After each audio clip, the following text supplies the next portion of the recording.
guys, it's Nurse J, Nursing the Truth. I hope everyone's having a great day. Well, as usual, Nurse J didn't get hardly any sleep last night, and I look like a ragamuffin as usual this week. And I have little Sunny beside me, and she has been all over the place. But as usual, Nurse J likes to come in hard hitting with the truth, and she finds things that maybe her listeners or subscribers don't know. So, what am I going to be talking about today? Just jumping right on in with 2 feet, right? The Tower of Babel. You know, Genesis 11 talks about the Tower of Babel, or Babel, however you want to say it. And it talks about this one God. And it says that it came to pass that in the east that in the plain land of Shinar, which was in Sumer, they dwelt there. And they said one to another, let's go and make brick and mortar and stone, and let's go ahead and we're going to reach to the heavens. And at least we make a name for ourselves. And then it says this one Lord came down from heaven to see what the children were building. Now, first of all, if you were the almighty creator, creative force, creative consciousness, you would want the consciousness to build things for mankind to know, have gnosis, have knowledge. So, what are you going down there and doing what for? So, anywho, this entity comes down and doesn't like this and says, you know what, let's monkey up their language, their DNA coding, or what have you, and let's scatter them all through the land. And there from that day, it was called Babel. And all of these men were scattered across the earth. Well, like I said, if the almighty creative force that the Egyptians talk about wants man to have knowledge, so this is a crazy ass God that doesn't want man to have knowledge.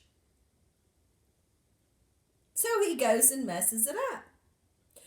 Well, friends, let's talk about the Sumerian tablets. Enlil did not want mankind to build anything. See, humanity back thousands and thousands of years ago saw these beings, whether they're 8 to 12 foot tall, whether they have helmets with horns on them, whether they're white, whether they have wings, whether they have shiny suits, whatever the case is. All I know is I'm going off of writings on cuneiform tablets, and we're placing story to story. So now let's put another little twist after I get a little sip of drink here. Hold on. Thank you. Have you ever wondered why we went into Iraq? Is it just for the oil fields, or is it a chance that they found something, like Area 51 and 52. There's always nefarious works going on. But as we know, truth seekers, the truth prevails and we will be on top. So, no worries, friends, if you're on the right side of the fence. No worries. Well, I have found the real Tower of Babel or Babel. You see, friends, in Iraq, there is lots of storytelling of the evolutionary structure of mankind. Now, whether you want to believe it or not, whether you want to not open your mind, that's up to you. But in Iraq, there is an aerial view of the remains of a ziggurat that was dedicated to Marduk. And it's spelled Etemenanki,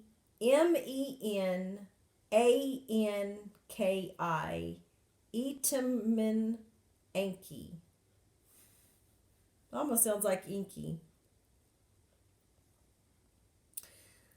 This Sumerian word, Etemenanki, it's called the temple of the foundation of heaven and earth, and was a ziggurat dedicated to Marduk in the ancient city of Babylon, originally 91 meters in height. It now exists only in ruins about 56 miles south of Baghdad.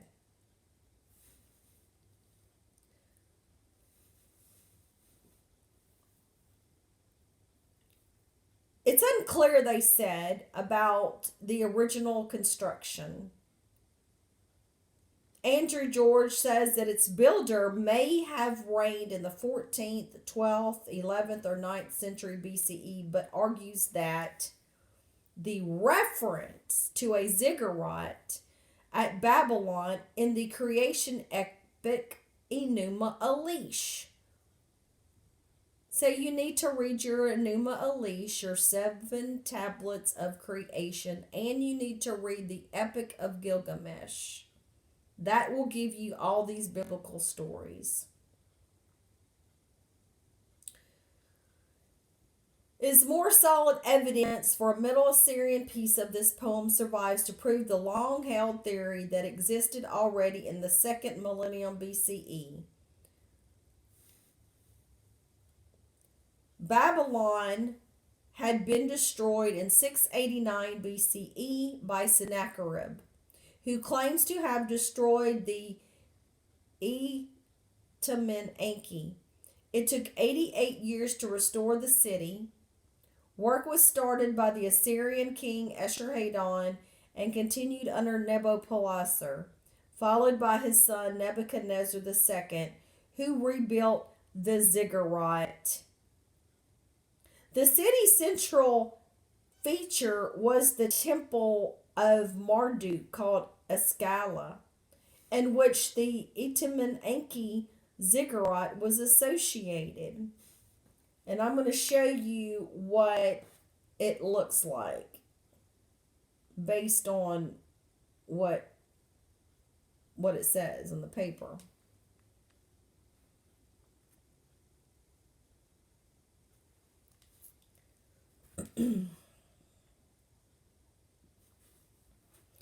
A Neo-Babylon royal inscription of Nebuchadnezzar II on a stele from Babylon, claimed to have been found in 1917 excavation by Robert Coldway and an uncertain authenticity reads Etemenanki, ziggurat of Babylon. I made it, the wonder of the people of the world. I raised its top to heaven and made doors for the gates, and I covered it with bitumen and bricks. The building is depicted in shallow relief, showing its high first stages with paired flights of steps, 5 further step stages in the temple that surrounded the structure. A floor plan is also shown depicting the outer walls and the inner chambers surrounding the central area. There were foundation cylinders also that were found from Nabopolassar, and these were found in the 1880s, and 2 survive. Which one of them reads, get a load of this, friends. At that time, my Lord Marduk told me in regard to Etemenanki, the ziggurat of Babylon, which before my day was already very weak and badly buckled, to ground its bottom on the breast of the netherworld, to make its top via with the heavens. I fashioned mattocks, spades, and brick molds from ivory, ebony, and wood, and set them in the hands of a vast workforce levied from my land. I had them shape mud bricks without number, and made baked bricks like countless raindrops. I had the river Aratu bear asphalt and bitumen like mighty flood. Through the wisdom of Ea, through the intelligence of Marduk, through the wisdom of Nabu and Nisaba, by means of the vast mind that the God who created me let me possess, I deliberated with my great intellect. I commissioned the wisest experts, and the surveyor established the dimensions with the 12-cubit rule. The master builders drew the measuring cords, they determined the limits, and I sought confirmation by consulting Samas, Adad, and Marduk. And whenever my mind deliberated and I pondered the dimensions, the great gods made the truth known to me by the procedure of oracle confirmation. Through the craft of exorcism, the wisdom of Ea and Marduk, I purified that place and made firm its foundation platform on its ancient base. In its foundations I laid out gold, silver, gemstones from mountain and sea, and under the brickwork I set heaps of shining sapsu, sweet-scented oils, and red earth. And I fashioned representations of my royal likeness bearing a solid basket, and positioned them variously in the foundation platform. I bowed my neck to my Lord Marduk. I rolled up my garment, my kingly robe, and carried on my head bricks and earth. I had soil baskets made of gold and silver, and made Nebuchadnezzar, my firstborn son, beloved of my heart, carry alongside my workmen earth mixed with wine, oil, and resin chips. I made Nabucodonosor, his brother, a boy issue of my body, my darling younger son, take up mattock and spade. I burdened him with a soil basket of gold and silver, and bestowed him on my Lord Marduk as a gift. I constructed the building, the replica of Isara, in joy and jubilation, and raised its top as high as a mountain. For my Lord Marduk, I made it an object fitting for wonder, just as it was in former times. In 2011, scholars discovered in the Shawan collection the oldest known representation of the Etemenanki, carved on a black stone, the Tower of Babel stele, as it is known. Dates to 604 to 562 BCE, the time of Nebuchadnezzar II.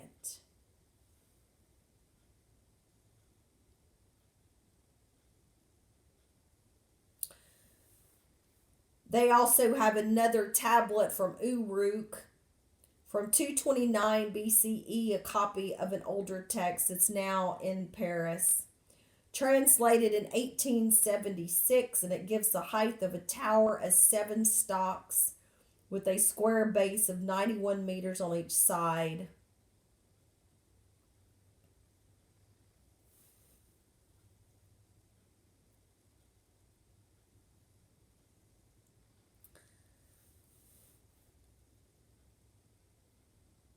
Herodotus, who also wrote in the mid 5th century BCE, said the center of each division of the town was occupied by a fortress. And the one stood the palace of the king, surrounded by a wall of great strength and size. And the other was the sacred precinct of Jupiter, Belus, a square enclosure 2 furlongs each way, with gates of solid brass, which was also remaining in my time. In the middle of the precinct there was a tower of solid masonry, a furlong in length and breadth, upon which was raised a second tower. And he goes on and on talking about the tower.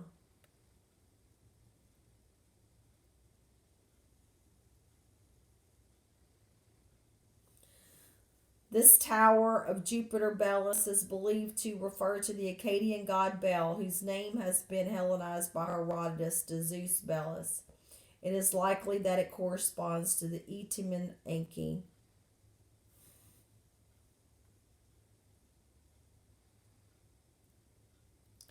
So in 331 BCE, Alexander the Great captured Babylon and ordered repairs to the Etemenanki. He noted that no progress had been made and ordered his army to demolish the entire building to prepare a final building. His death, however, prevented the reconstruction. The Babylon Chronicles and the Astronomical Diaries record several attempts to rebuild the Etemenanki, which were always preceded by removing the last debris of the original ziggurat. The ruin of Iskala Chronicle mentions that the Seleucid crown prince Antiochus I decided to rebuild it and made a sacrifice in preparation. However, while there, he stumbled on the rubble and fell. He then angrily ordered his elephant drivers to destroy the last of the remains. There are no later references to the Etemenanki from antiquity. So this right now is an aerial view of this Etemenanki.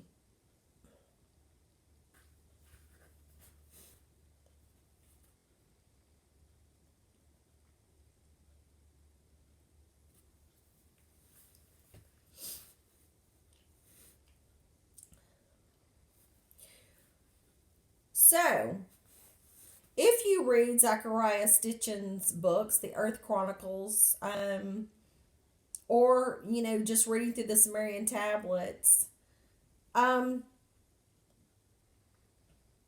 this was a place that supposedly Marduk could leave and take off to the spaceport. And Enlil was pissed off at Marduk. Him and Marduk were always at odds. Old uncle and him didn't get along. So anyway, did God really destroy the Tower of Babel? Or was it just through natural destruction? And then Alexander the Great wanted to rebuild the temple. So, anyway, I hope you've enjoyed this new Tower of Babel story and that it is 56 miles from Baghdad. So, really, what were we doing in Baghdad in 2001? You be the judge, friends. Hotep and Ashe.